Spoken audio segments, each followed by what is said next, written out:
नमस्कार, मैं श्वेता आपका बी न्यूज में स्वागत करती हूं। तो आइए रुक करते हैं आज की प्रमुख खबर की ओर। दुर्भाग्य है कि सरकार होने के बाद हमारी सुनवाई नहीं हो रही है। जनपद सभापति का झलका दर्द, सहायक उपयंत्री पर कार्यवाही की मांग। जनपद सदस्यों का कहना है कि जनप्रतिनिधियों की मांगें पूरी नहीं होती तो आम जनता की मांगों पर क्या विचार किया जाता होगा, यह बात समझी जा सकती है। बालाघाट जनपद पंचायत में भाजपा की सरकार है। यहाँ भाजपा के जनप्रतिनिधि अध्यक्ष और सभापति है। बावजूद इसके जनपद के सहायक यंत्री को हटाने भाजपा जनप्रतिनिधि को लोहे के चने चबाने पड़ रहे हैं। सरकार होने के बाद भी सहायक यंत्री को हटाने की मांग की सुनवाई नहीं होने पर जनपद लोक निर्माण विभाग सभापति भुवनेश्वर रजक का कहना है कि हमारा दुर्भाग्य है कि सरकार होने के बावजूद सहायक यंत्री को हटाने हमें ज्ञापन और आंदोलन का सहारा लेना पड़ रहा है।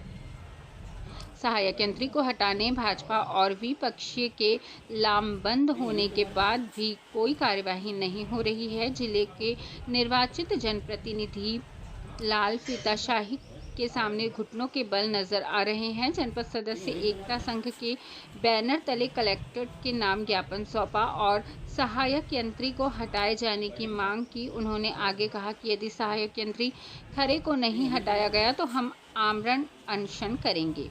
बालाघाट समाचार के लिए फिरोज डोंगरे की रिपोर्ट। मैं भुवनेश्वर रजक, निर्माण सभापति जनपद पंचायत बालाघाट। बताएंगे आज कलेक्टर कार्यालय आए थे, क्यों आए थे? कलेक्टर कार्यालय हम इसलिए आए हैं, माननीय कलेक्टर साहब को हम एक ज्ञापन देने आए हैं जिसमें जनपद पंचायत बालाघाट में पदस्थ सहायक यंत्री श्री JL खरे को हटाने की मांग को लेकर के आए हैं। क्योंकि पूर्व में भी इसके पहले हमने प्रेस कॉन्फ्रेंस के जरिए सभी को अवगत कराया था कि JL खरे साहब की कार्यशैली से सारे जनपद के सदस्य और सरपंचों में, सचिवों में असंतोष व्याप्त है।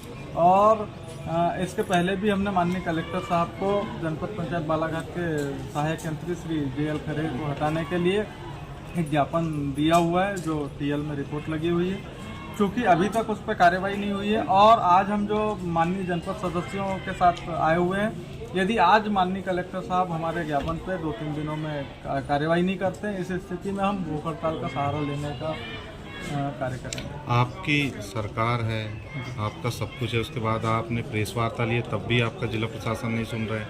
आज ज्ञापन देने आए, क्या लग रहा है? ये तो कहीं ना कहीं दुर्भाग्य है हमारा कि हमारी सरकार है, उसके बावजूद भी हमारे काम नहीं हो रहे हैं। और चूँकि जो हमारे सहायक यंत्री हैं उन पर कहीं ना कहीं राजनीतिक संरक्षण समझ में आता है। तो राजनीतिक संरक्षण भी होगा तो आप ही लोग की सरकार है, आपके ही पूरे अधिकारी हैं।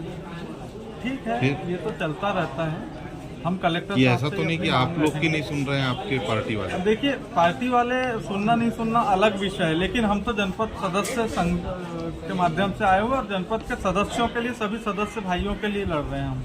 अगर नई मांगी सुन जाती तो मांग नहीं सुनी जाएगी तो हम जनपद सदस्य संघ के द्वारा सारे लोग भूख हड़ताल का सहारा लेंगे। महेश शरणागत, जनपद सदस्य एकता संघ जिला बालाघाट। जिलाते भैया बताएंगे आज आप ज्ञापन देने आए कलेक्टर महोदय के? हमारे निर्माण समिति के सभापति महोदय भुवनेश्वर रजक जी ने हमें अवगत कराया और उससे पहले भी उनने बाइट वगैरह भी दी है कि JL खरे जी को स्थानांतरण किया जाए बालाघाट जनपद से, क्योंकि उनकी कार्यशैली सही नहीं है। क्या है, जो जनपद के जो काम होते हैं, जो मनरेगा वगैरह के काम होते हैं, वो जनपद के अधिकारी हैं। तो संबंधित क्षेत्र के जो जनपद सदस्य हैं उन लोगों के जानकारी के अभाव में ही वो लोग TS कर देते हैं और सरपंचों को डायरेक्ट काम दे देते हैं। तो यदि वो डायरेक्ट काम दे देते हैं तो फिर जनपद सदस्यों का मतलब क्या है? त्रिस्तरीय पंचायती राज है, पंचायत है, ग्राम पंचायत है, जनपद पंचायत, जिला पंचायत है। तो सभी से संबंधित काम होते हैं। तो उस क्षेत्र के जो सदस्य हैं, चाहे जिला पंचायत से काम पास होता है तो जिला पंचायत के सदस्य हो, या जनपद से पास होता है तो जनपद सदस्य, उनकी जानकारी में होना चाहिए कि उनकी एरिया में जो है किस पंचायत को काम दिया जा रहा है। तो जो खरे जी की जो कार्यशैली है, जो कहना चाहिए बगैर बताए संबंधित क्षेत्र के जो सदस्य हैं उनकी जानकारी में न रह करके वो सीधा डायरेक्ट सरपंच लोगों से संपर्क कर देते हैं और काम दे देते हैं। ऐसा ही एक मामला है हमारे चिचगांव का है।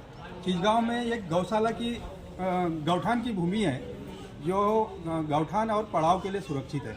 उस जगह पे उनने जो सोसाइटी का जो भवन है, अनाज रखने के लिए गोदाम है, उसके लिए भी स्वीकृति दे दिया। और अभी जो है वो समतल है, पूरा ग्राउंड समतल है।